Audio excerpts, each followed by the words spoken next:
If you ask me about the downside of this bike, of course it has, which is 0.2 bhp less than BS4 variant. Royal Enfield has a huge fan followers and also has huge haters on the other hand. So BS6 version is going to be a little more fun than BS4 versions.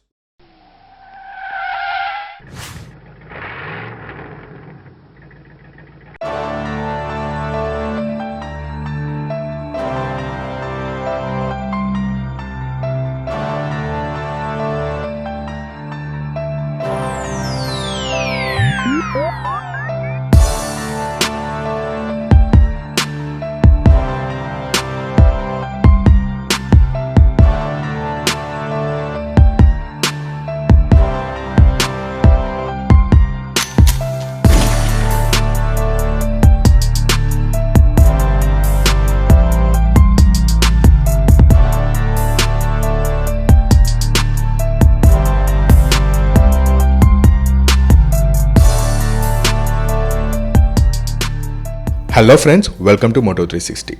In this video, we are going to see the walk around and test ride review of Himalayan BS6 variant. Himalayan falls under adventure touring segment. When it comes to touring enthusiasts, it's not only the on-road. Exploring off-roads like terrains, hills, dirts, muds, etc. are equally pleasurable and fun-filling factor. Those type of enthusiasts require a special category bike called adventure bikes. Few years before, there was no choice in this segment except for some costly imported bikes.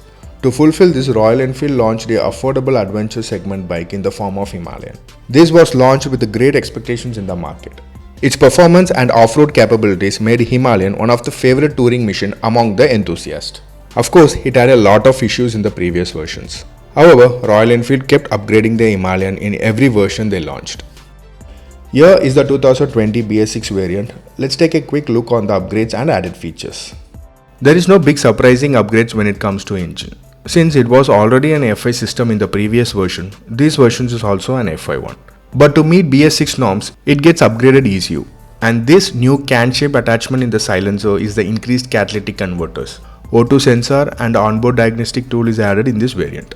When it comes to engine, it is 411cc 4-stroke single-cylinder air-cooled engine, which produces the power of 24.3 bhp at 6500 rpm, which is 0.2 bhp less than BS4 variant. But there is no big impact on the performance because of this 0.2 bhp power loss. Torque remains the same, which is 32 Nm at 4500 rpm.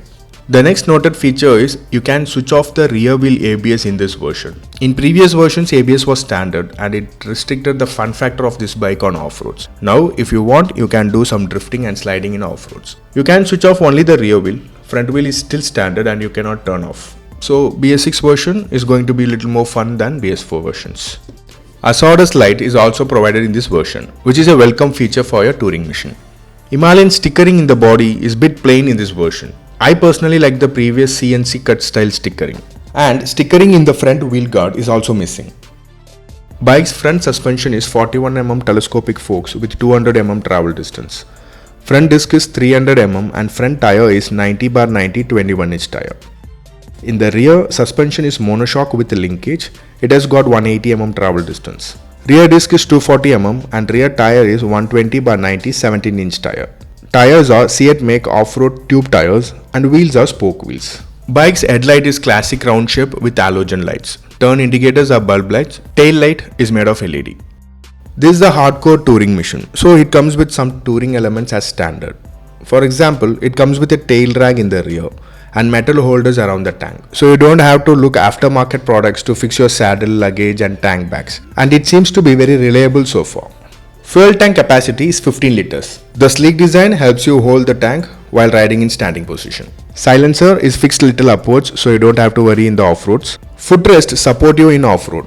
You can remove the rubber in the footrest so that it gives you immense grip in dirt, mud and also while you stand and ride on off-roads. Rear brake lever is also designed the same way.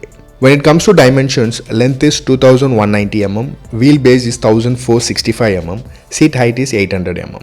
Ground clearance is 220 mm, height is 1360 mm and curb weight is 199 kgs. The left hand side handlebar has pass switch, choke, headlight high-low beam switch and horn. The right hand side handlebar comes with ignition switch, Azorus switch and engine kill switch. Switches quality are well and good. Bike comes with 5-speed gearbox. It is a chain drive and it has self-start option only. There is no kickstart option. Like all other Royal Enfield bikes, this one also comes with side stand sensor, which is a good safety feature. While bike is with the side stand on, you can start the engine. But as soon as you shift to the first gear, bike engine will turn off. When it comes to instrument console, it's partly digital and partly analog.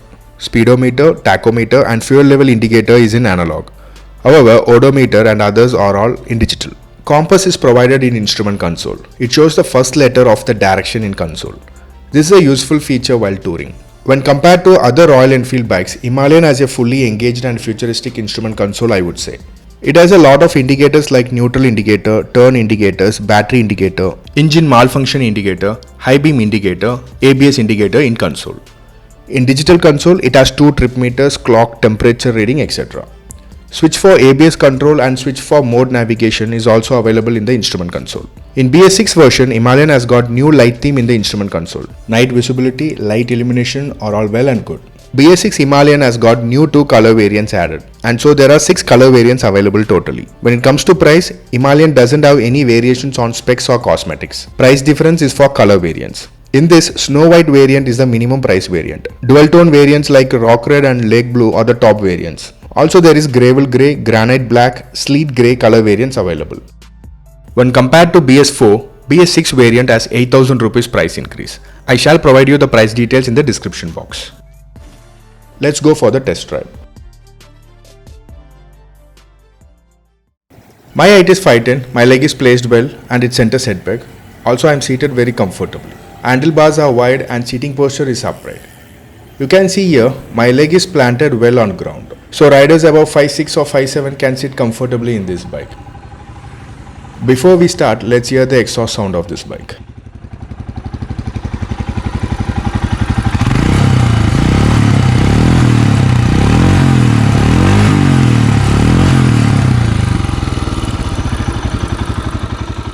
I forgot to share something about the side stand. Royal Enfield had decreased the length of the side stand in this version so that you can park the bike in a slanting position. The bike stood erect in the earlier versions though on side stand, which did not give confidence to the riders while parking. Royal Enfield not only decreased the length of the stand but had made it solid and strong so that we can park this bike in side stand even with your luggage is loaded, which is a very good news for long riders. Otherwise, we have to park it with center stand, which was really a tough one for the riders considering the weight of the bike.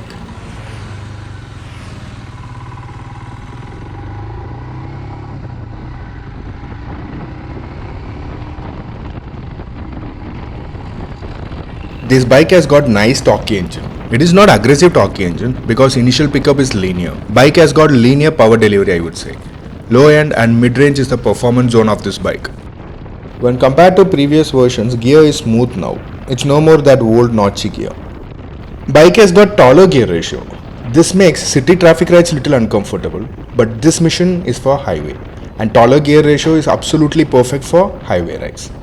My first impression on riding this bike is it's not like Bullet or Classic. This engine is refined and smooth actually. When it comes to speed, this bike will reach 0 to 60 kmph in 3.87 seconds and 0 to 100 kmph in 10.49 seconds. The maximum speed of the bike is 135 kmph and the sweet spot is 80 to 100 kmph. On highway, in this speed it can cruise all day long without any stress in engine. After 100, vibrations is there, we can feel in handlebar and footrest. The best part of this bike is its straight line stability, I would say, which is excellent. Even on top speeds, it is planted and gives me confidence. And of course, it will give you the king of road feel that every Royal Enfield bikes usually gives us. The unique selling point of this bike is its versatility. Its large ground clearance, long travel suspension, riding comfort makes you to ride this bike anywhere you want. And of course, you should not compare this with imported adventures. But for this price range, it delivers performance which anyone can justify. Seat cushioning is very nice. It's not too soft or too hard. It's intermediate, which is good for long rides. You can sit on this comfortably all day long. Even for pillion riders, rear seat is also comfortable. And windshield contributes well. Of course, for long rides and touring, windshield plays an important role to save us from wind blast at higher speeds. I would say the road presence of this bike is excellent. That too, this dual tone color variance is a head turner for sure.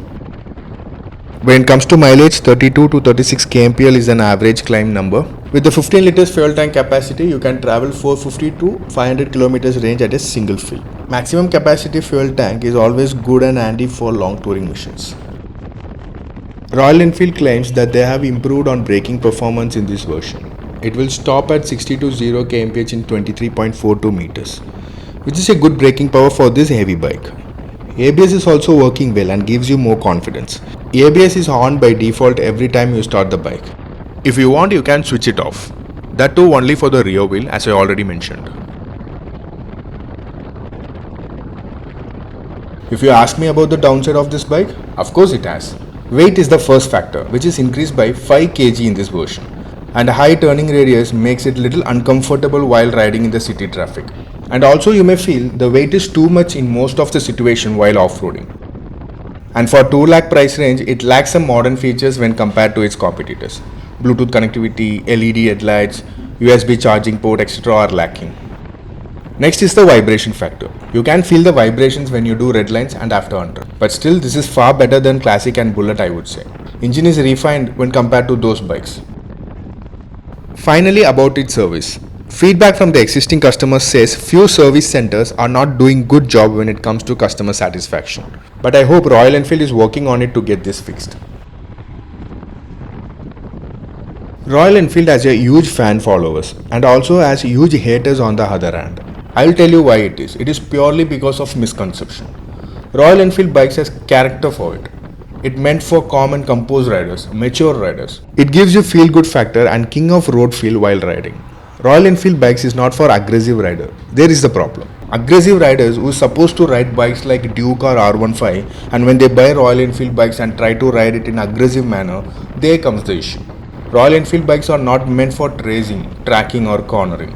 This is not a rev happy engine. So if you have plans to buy a bike, first you have to understand the soul, the nature and the character of the bike and if it matches your riding style and attitude. Still guys out there who may think what will happen if I buy the Royal Enfield bike and go for racing or aggressive rides. It is a larger engine cc, right? I would say it will, but keep it in back of your mind. Royal Enfield bikes are already on high maintenance side. It will screw your pockets and later don't blame about the bike and service cost. If you are looking for a classic bikes, your riding attitude is also supposed to be classy. Aggressive riders who wants to still buy the Royal Enfield bikes, please adopt or change to that riding attitude or style for good experience. If you are a touring enthusiast and those who seek fun in off-roading, then this bike is a very good option for you. If you are well built, this bike will suit you. Those who are looking for a comfortable riding bike, you can have a look at this bike. And especially riders in rural terrains, hill stations, you need a torquey engine. This is a very good option for you. And lastly, those who are looking for a refined Royal Enfield mission, you can also have a look at this. As I already mentioned in walk around, this bike's off-road capability is extraordinary. Performance zone of this bike is off-road. This video is on the first impression on roadside review. I have plans to do touring as well as an off-road video of this bike at my earliest. I often say this in all my videos. You may be a fanboy for a particular brand or bike, but still do a test ride before buying any bike to understand if the bike suits you or not, because your perception may change as you ride that bike. If I had missed out any information or had provided any wrong information about this bike, please feel free to comment. And if you are a moto enthusiast and watching this video for first time, please do subscribe the channel. Also press the bell icon in your mobile to get the future video updates. I do post the pics of the vehicles that I review in social media and the links are provided in the description box.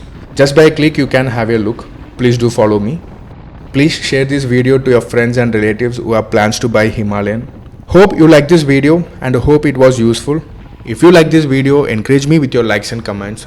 Thanks for watching the video. Until I meet you again in another video, take care, goodbye.